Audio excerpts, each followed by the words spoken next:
California Governor Gavin Newsom has described the action of the United States, U.S. President Donald Trump deploying National Guard troops to the city of Los Angeles as a way of putting the lives of the troops and people of the U.S. city at risk. The Homeland Security Service stated that its men have arrested an illegal immigrant from Mexico, Emiliano Garduno Galvez, over attempted murder for allegedly throwing a Molotov cocktail at Immigrations and Customs Enforcement, I.C.E. law enforcement agents during the Los Angeles riots, which has led to high level of looting and vandalization of shops. And in response to the alarming rate of mass stealing, the mayor of Los Angeles, Karen Bass, on Tuesday evening declared 8 p.m. to 6 a.m. curfew to commence today in certain parts of the Los Angeles city. Los Angeles Police Department Central Division, in a statement after the curfew was declared yesterday, said, multiple groups continue to congregate on First Street between Spring and Alameda.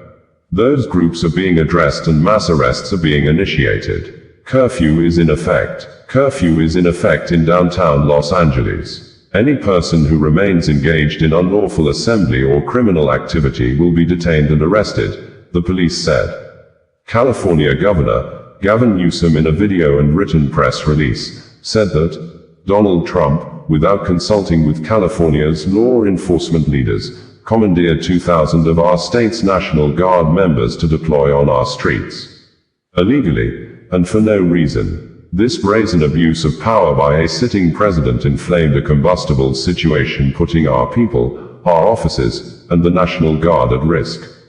Karen Bass, the mayor, City of Los Angeles, in an order issued between 6 p.m. and 7 p.m. on Tuesday, banned unauthorized persons from moving or walking around the streets at night till further notice.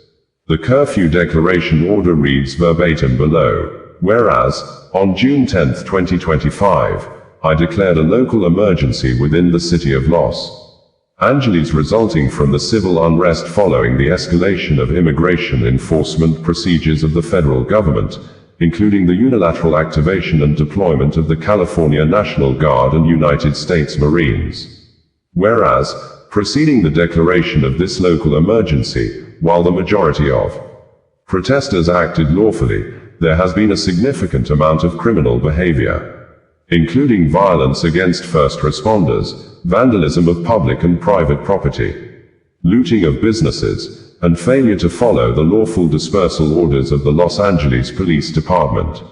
Now therefore, by virtue of the authority vested in me as mayor of the city of Los Angeles under the City of Los Angeles Charter and provisions of Los Angeles Administrative Code, Chapter 3, Section 8.29, to promulgate, issue and enforce rules, regulations, directives and orders, I hereby declare the following order necessary for the protection of life and property in the areas of the city specified below.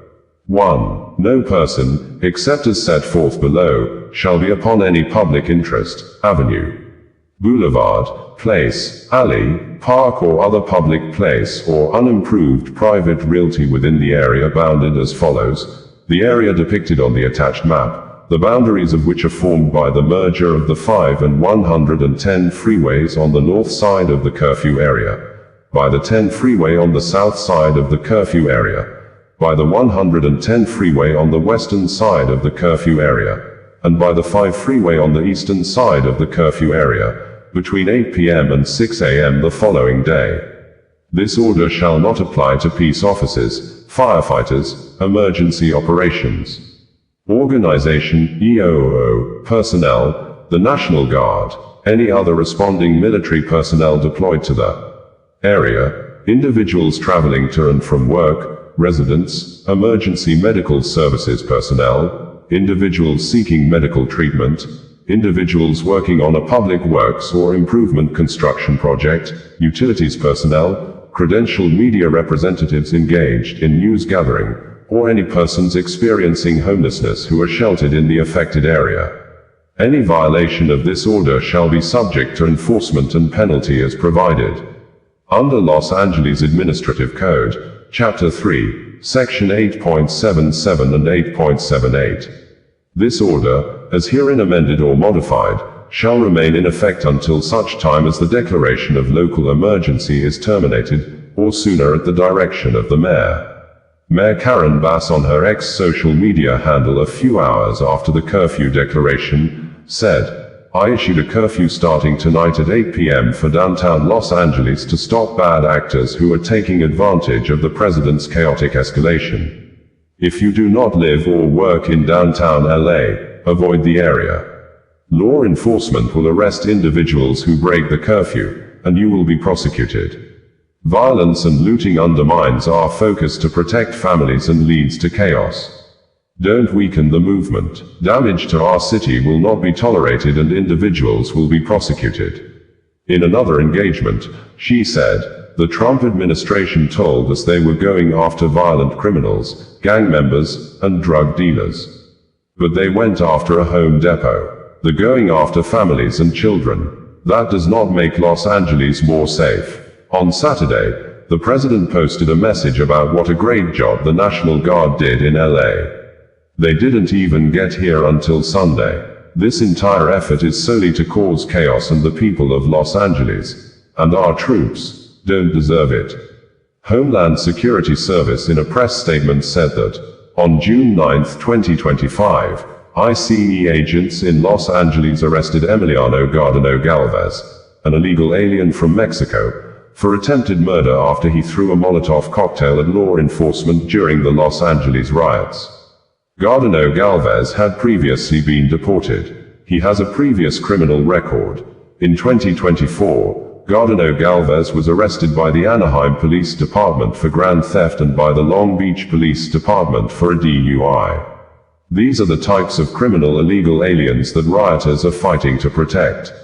We had reported that the California governor, Gavin Newsom, has reacted to the arrest threat issued against him on Monday by the United States, U.S. President Donald Trump over the unrest and ongoing violent protest across the streets of one of the cities in California, Los Angeles, over Trump-led government crackdown and massive raids of immigrants in the Los Angeles city, with the governor daring the president to come and arrest him, that he does not give a damn over his arrest, that he cares more about his communities, with emphasis that the situation in downtown Los Angeles is a manufactured crisis by President Donald Trump-led government.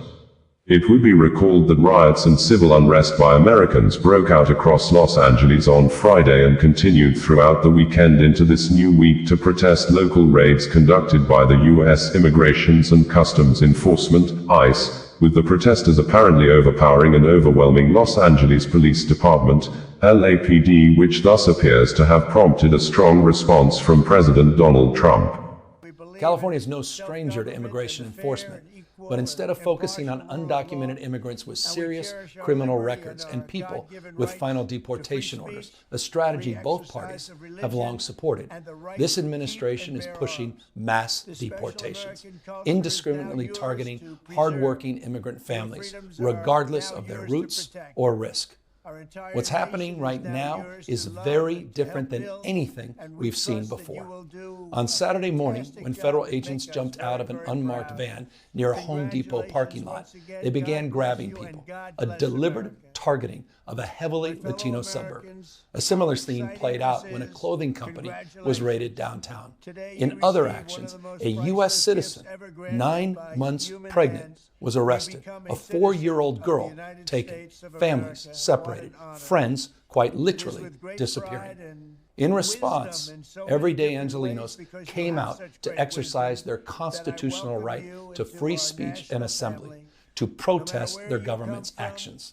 In turn, the state of California and the city and county of Los Angeles sent our police officers to help keep the peace. And with some exceptions, they were successful. Like many states, California is no stranger to this sort of unrest. We manage it regularly and with our own law enforcement. But this, again, was different. What then ensued was the use of tear gas, flashbang grenades, rubber bullets, federal agents detaining people and undermining their due process rights. Donald Trump, without consulting California law enforcement leaders, commandeered 2,000 of our state's National Guard members to deploy on our streets, illegally and for no reason. This brazen abuse of power by a sitting president inflamed a combustible situation, putting our people, our officers, and even our National Guard at risk. That's when the downward spiral began. He doubled down on his dangerous National Guard deployment by fanning the flames even harder. And the president, he did it on purpose. I do not believe that individuals that commit vandalism and violence in our city really are in support of immigrants. They have another agenda. If you support immigrants and the rights of immigrants to be in our city, you would not be tearing the city apart. Well, and let me just tell you, let's go back to what we were told in the beginning. This was going to be gang members, violent criminals, drug dealers. And I have a hard time imagining that's who is in a Home Depot parking lot. You know, in our city, we have day labor structures where people are not just hanging out.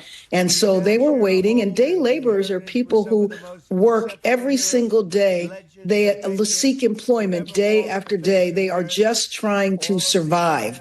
And to have them being chased through a parking lot, or to have an office be raided where the family members are calling home saying, hey, I think I'm going to be detained. And then the family shows up with small children and they watch their parents be carted off, and then they can't contact them. They don't know where they are. The people that are detained have no legal representation or no access to legal representation. And from the immigrant rights community, which is a very well-developed, established community in Los Angeles, this is a serious departure from the way things were handled in the past. Forces Welcome Radio, bringing you the news in a more digital way.